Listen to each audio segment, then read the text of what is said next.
Ne t'ai-je pas dit que si tu crois, tu verras la gloire de Dieu? Radio Temps de la gloire, crois seulement et tu verras la gloire de Dieu. Shalom peuple de Dieu, napesi mbote na balangi nyonso ya radio Temps de la gloire esika bonso bozwami sika ete nzambe ya lola apambola bino.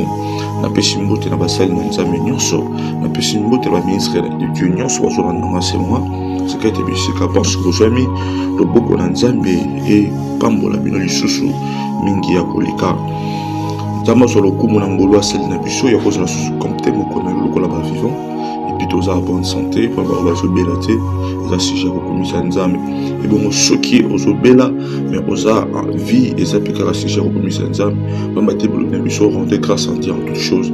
Et puis je crois qu'à travers cette prédication okozwa lobiko pamba te bible elobi na mpasi na bango babelaki yawe eyo azandaki liloba na ye mpe elobi ekangolaki tika ete bisika nyonso ozali na ngolu ya liloba na nzambe ozwa lobiko dans le nom suprême de Jésus-Christ que j'ai ainsi déclaré et prié. Amen. Nzambe ya lola azwa lokumu lonenga toyebela soutien moko très important de la part du Seigneur. Et bon, soutien mango ezali changer les paroles de malédiction en bénédiction. Toujours continuer avec notre grand thème où ezali le réalité spirituelle. Et bon, le séminaire qui est dénommé va vaincre la réclamation. À travers cette prédication, que liloba pezali na nguya ya ko réclamer via moto. Liloba pezali na nguya bien aimé ya ko sala likambo.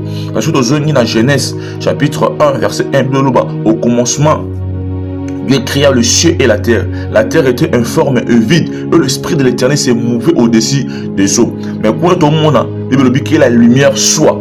Et la lumière fait. Donc Dieu avait parlé. Donc Moutali Bosso. Asela qui un liloba. Et ça qui moko nzambe. Comme tu le bétail kati nzambe. Puis le bétail qui nzambe. Et l'oko nyonso o nzamba sala. Et l'oko sibina kati nzambe. Et ça kana ngouye bien aimé.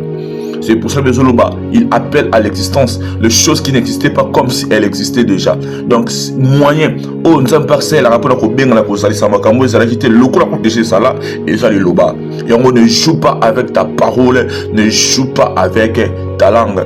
Tu sais, quand tu vas misou, tu sais, quand tu vas botter mon sala, quand tu vas botter là, yo, ne sois pas botter bien bien, tu vas botter mon côté, pas mater à travers mon noko. Oh, ne sois pas botter là qui yo, au récupérer en haut dans le nom suprême de Jésus-Christ. Changer le parole de malédiction en bénédiction. Et ça, on va te belé, na Bible, on va tellement pour nous loka. Et ça, on va te belé, na Bible, on va tellement pour nous pambola.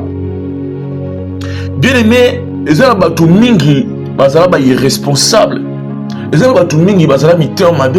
Et ça, on va te mingi, bazala makamna si akanda. Na passage on entanga, et ça, Genèse chapitre 9, verset 20 à 24e verset. Mais faute de temps, on entend encore à verset 24. Bible.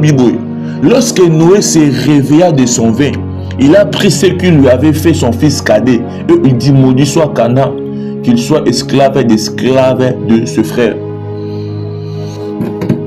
Bien aimé, Noé azalaki na bana misatu.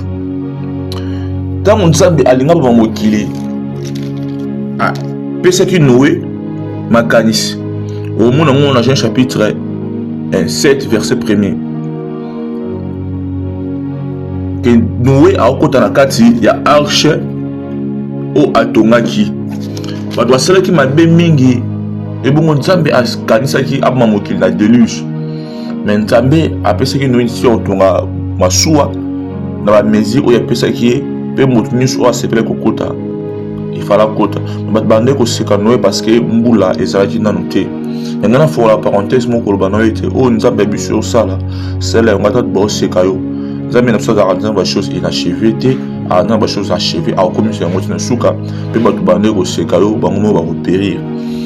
Mais mettons délige sili Noé na bani ba bimi na kati ya masuwa. Et bon Noé a comme ko cultiver ma belle na boy aloni ba vine. Et bon temps aloni vine. Mokolo moko azu ameli vin pe Noé alangwe. Bongo zaki na mwana moko chambo abengi père de Canaan. Mwana oyo tangu Noé alangwe mwana o eko mona bolumbu ya tata. Tanga mona bolumbu ya tata na place afinikata à cause de l'immaturité ayi ko sinali pa bandeko na ye et bon bandeko na ye bazongi na ndenge ya sima bazwi manteau bafiniki nediti ya tata na bango et bongo bandeko babombi sekele ya tata te babombi sekele ya ndeko na bango chama te tant tata la muki bebisi tata dans la chambre asala ki boy Noé na kanda ndenge mwana moni bolumbu na ye pe la pasa zipika ye abeti masolo bien aimé Noé alobi maloba mabe likolo ya Cham alobi ke Cham akozala mowumbu ya bawumbu ya bandeko na ye Noé alobi maloba mabe pe maloba oyo eju ba efe la vie à Cham et ça bato mingi même ba parents na bango balakela bango et ça bato mingi même ba koko na bango balakela bango bien aimé mais seule chose qui peut changer une parole de malédiction en bénédiction c'est seulement la parole de Dieu bien aimé mokolo moko ça nga pasi mingi komona maman moko sokola mwana malobi ah mwana nga tango okola lokoza kitoko obalo bonsa mibal ozaku moto passe et ça nga passe maman kolo ba makam na sentiment mais ok malobi ça quand fait le quoi il faut faire très attention avec la parole oh le beko ça ma beto ma lame mais ça na fait le kolo la vie na yo bien aimé il y a mon parent il faut déclarer ma lame ko la bana mais il faut faire très attention na ma pango to vali maloba loba na ba mieto vali maloba loba na ba vie na so maloba oh loba peut te éviter et bon le loba et tombe la tel bien aimé Noé était irresponsable c'est un mauvais exemple à ne pas suivre. Comment tu peux maudire ton enfant, ton propre enfant? Et pourtant, il devait rester un modèle. Un parent doit être prudent. Il ne pouvait pas arriver à ce point. Bien aimé, les enfants nous imitent à 70% et ils nous écoutent à 30%.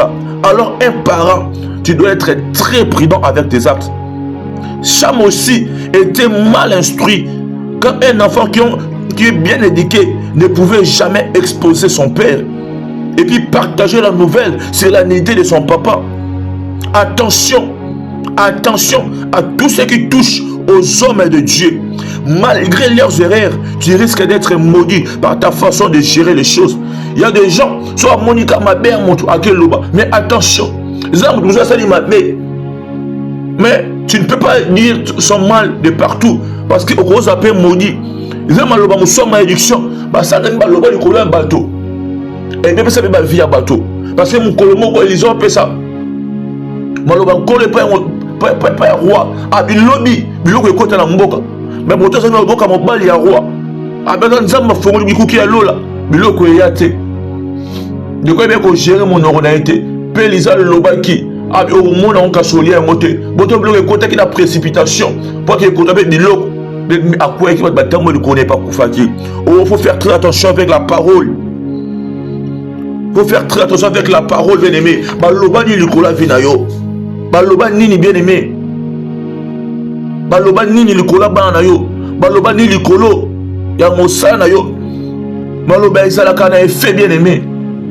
Baloba isala kana effet. Même temps man doit témoin na bout pour ko loka. Baloba ka bien aimé. Et bon temps ba loka. Maloba wana. Et tombola ka ba hôtel bien aimé. Et tombola ba hôtel. Nini obaloa pour la vie na yo. À travers ce sous-thème, changer les paroles de malédiction en bénédiction, je suis venu te dire que Moutala ma kokia ko changer. Maloba nyonso obaloba la vie na yo ezaka nzambe. Moutala ma kokia ko changer. Maloba nyonso obaloba ma be la vie na yo ezalika ka nzambe. Bien aimé. Bible dans mon canal Jacques chapitre 3 verset 10. De la même bouche sortent la bénédiction et la malédiction. Il ne faut pas mes frères qu'il en soit ainsi. Bien aimé, ceux qui bateau, tellement qui pour la colonne ma béponayo yo à travers cette parole aux vie. Parce que la vie et la mort sont au pouvoir de la langue. Bible dans chapitre 18 verset 21. Le lot à travers cette parole, tu ne pas dans nzambe afin que les loba nyonso obaloba ma belle vie na yo et a changé bien aimé. Et a changé. Bible nous connaît psaume 127 verset 4 comme le flèche dans la main d'un guerrier ainsi sont le fils de la jeunesse. bien aimé tokosambela epai na Nzambe ke Nzambe a changé maloba ya bato mabe ekoma malamu. Nzambe a changé oyo nyonso maloba ya mabe ekoma malamu. Nzambe a changé maloba nyonso ya bandoki, maloba nyonso ya envoûtement ekoma malamu, bien aimé. Celui qui traverse ton corps, c'est le Saint-Esprit. C'est pour cela, celui qui veut ta disparition, lui-même disparaîtra. Car il y a une puissance infinie en toi. Et cette puissance-là, c'est Jésus-Christ. Cette fois-ci, quand ils seront debout pour te maudire, ils seront surpris que dans leur bouche sortent des paroles de bénédiction.